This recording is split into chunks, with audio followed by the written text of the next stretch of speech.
What's up, guys? My name's Andy at Pop-Op's Garage right here. I just wanted to make a real quick video for you guys on if you should get a 350Z or maybe you shouldn't. What's good about them, what's not good about them.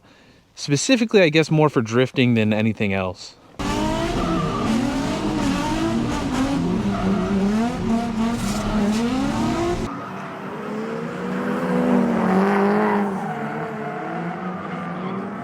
So if you're ready to quit going to banger meets and actually get into a real drift car and do real drifting, in my opinion, this is the best bang for your buck, which is why I got one. The 350Z platform, 350Z, G35, all that stuff.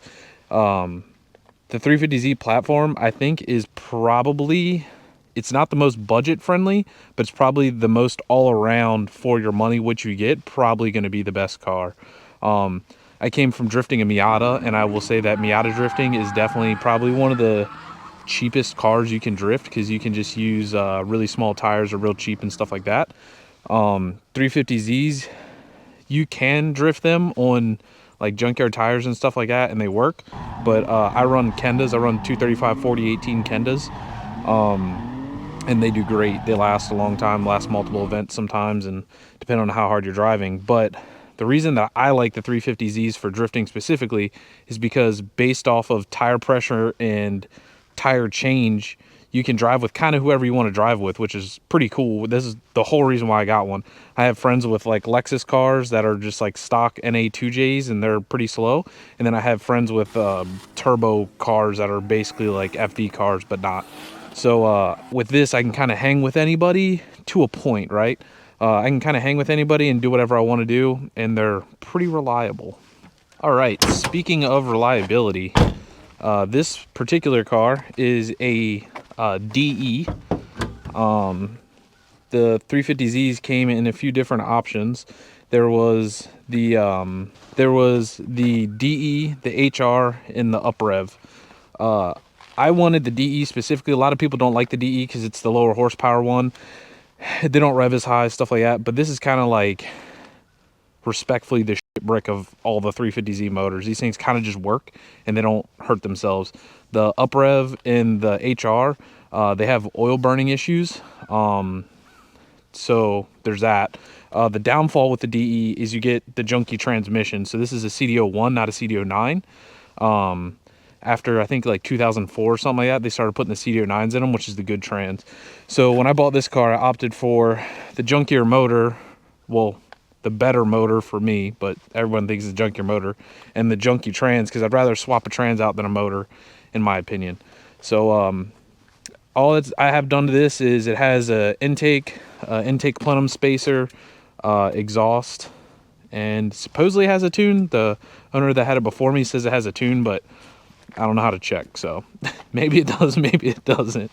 It still only revs out to the factory 6,500 RPMs, and that's it. So now, some things to consider if you're thinking about getting one of these. If you know that I want to drive with everybody kind of thing, kind of fits, and the budget fits for you guys.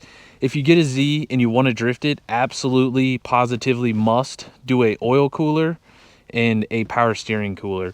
So this car has both of those. This also has a Mishimoto radiator in it, which is really nice for drifting. You know, you're kind of beating the crap out the car, so it really helps keep everything cool. But the oil cooler is a must. That is the downfall to these cars. Oil temps get hot, thins oil out, no good, junk, bad stuff.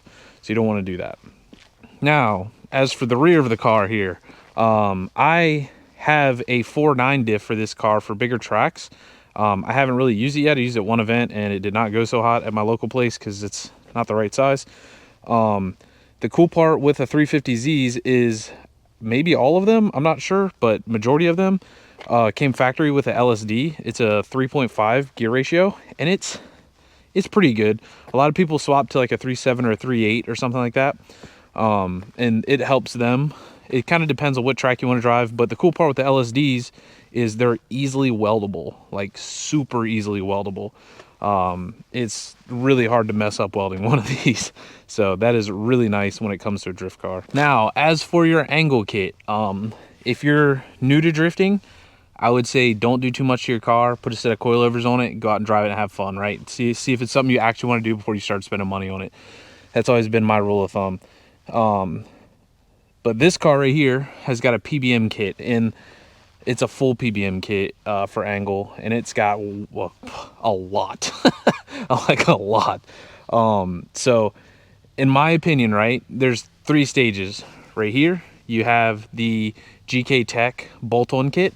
Right here, you would have PBM, what I have, and then right here, you would have the FDF kit, the FDF like Mega Mantis and all that, where you can get like super crazy.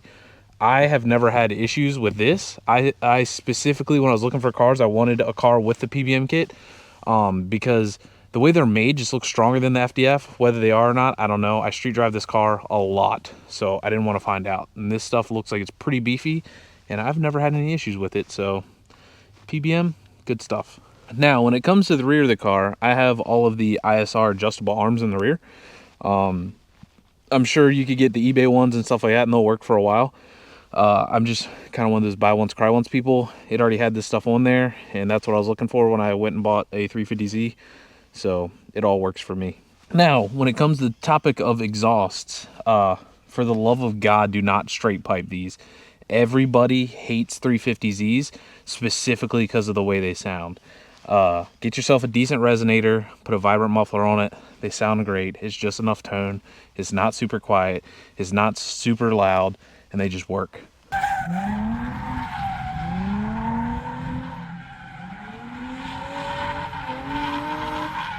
All right, so budget, what are we talking here? You can get a G35 for extremely cheap. I see them all the time on Facebook Marketplace for like $2,500, $3,000, stuff like that. You can definitely get a car that's that cheap. It's not gonna have anything done to it, so you're gonna have to put money into it. I'm sure they're not gonna be the best quality of car, but it'll get the job done. You know what I mean? If you don't mind working on it and stuff like that, go ahead and buy a cheap one. As for cheap Z's, they're a little bit more expensive, it seems. I have a friend that often buys them for around $3,000. That is extremely cheap for a Z. I would say expect to spend somewhere in the $4,000 to $5,000 range for a stock one. Something like this, you should be looking more in the, depending on what angle kit it has and what all's done to it and stuff like that, you should be looking more into the $8,000 to $10,000 range, I would think, for something like this. There's kind of cars out there for everybody's budget.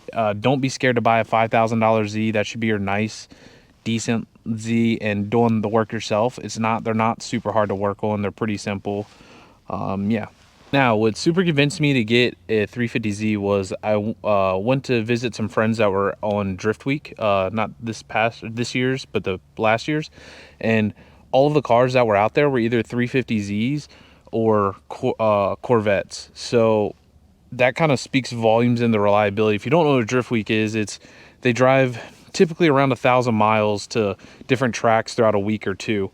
This past one was 2 weeks. I was watching the videos and stuff. There's a ton of 350Zs there drifting. A lot of people that drift do not like 350Zs. They kind of just have a bad reputation at this point. Everybody wants a 240, you know what I mean? Everybody wants, I don't know, some type of 1JZ car, JZX, something like that, which is cool. But for us here in America, these are absolutely the best bang for your buck drift car that you can get your hands on. They're decently reliable. I mean, this one has had no issues, luckily, and I've driven it a lot, and I street drive it a lot. And like, what more could you ask for out of a drift car? So the only things that I have come across that these have issues with is cam sensors. They like to eat cam sensors. So there's 2 sensors on the back, or one on the back of each head, and then there's a crank sensor on the bottom, right? So 2 match, and then 1 is weird. So if you get extra crank sensors and stuff like that, you're normally pretty good to go. I have extras at the house. I take them to me when I go to bigger drift events and stuff like that. It's just an extra thing of security. Something else is when you get a 350Z, they don't drift stock because they're too new and they have too much safety junk. So you really need to, there's like wires in here you got to cut and stuff you got to bypass, but there's all kinds of write-ups on the internet to tell you how to do that. It's all for like ABS and stuff like that. So you get that done, and then you're ready. You get your welded diff and you're ready to go. So I hope this could help somebody out there decide if this is something that you want to drift. I'm thoroughly enjoying this car. I bought it as a tool for drifting. I'm not necessarily a super fan of the looks of 350Zs or anything like that, but yeah, if you want a drift car that is reliable and you can kind of keep up with anybody and do what you want and drive with who you want and drive where you want, there's kind of no limitations with these cars. The aftermarket support is there. Like, I can't think of a better car for the money. Yeah, you could spend a bunch more money, get a C6 Corvette, but I don't want to work on those. They're terrible to work on. Like, there's other cars out there for sure. JZXs would be nice to have, but they're really expensive. But bang for your buck, I think this is about as good as you can get, in my opinion. If this helped anybody out there, please let me know down in the comments. I super appreciate y'all. I'll see y'all in the next one. Peace.